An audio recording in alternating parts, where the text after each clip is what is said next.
Hi partner, golden tip 5. Anil Banu Sandru, okay partnership. என்ன கேட்குறாங்க? Banu Chandru's new profit sharing ratio. அப்போ பானு சந்துரு தான் மீதி இருக்காங்க. அப்போ அனில் ரிட்டையர்டா டெத்தா பார்ப்போம். Sharing profit 5:3:2. Anil died, expired ஆகிட்டார். இவங்க ரெண்டு பேர் தான் இருக்காங்க.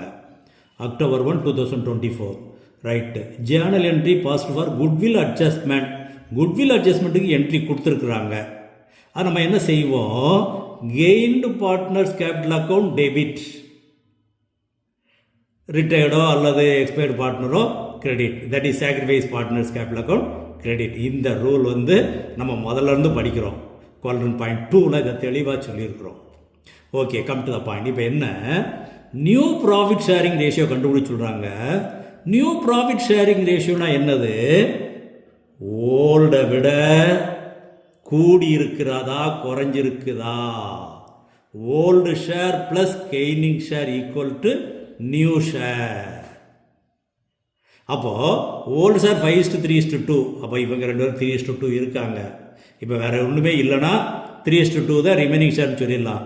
ஆனால் கேபிட்டல் அட்ஜஸ்ட்மெண்ட் கொடுத்துருக்காங்க. Gaining partner debit.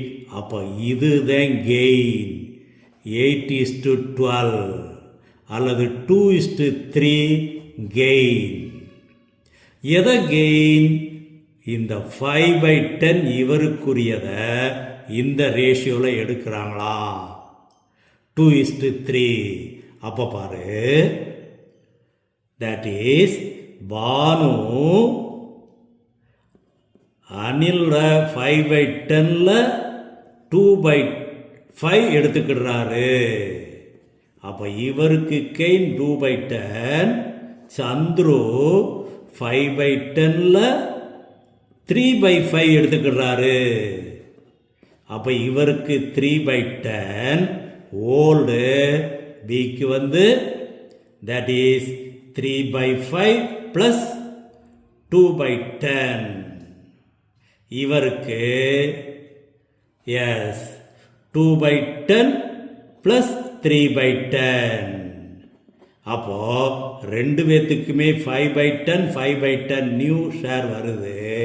that is equal, then ratio is equal 1:1.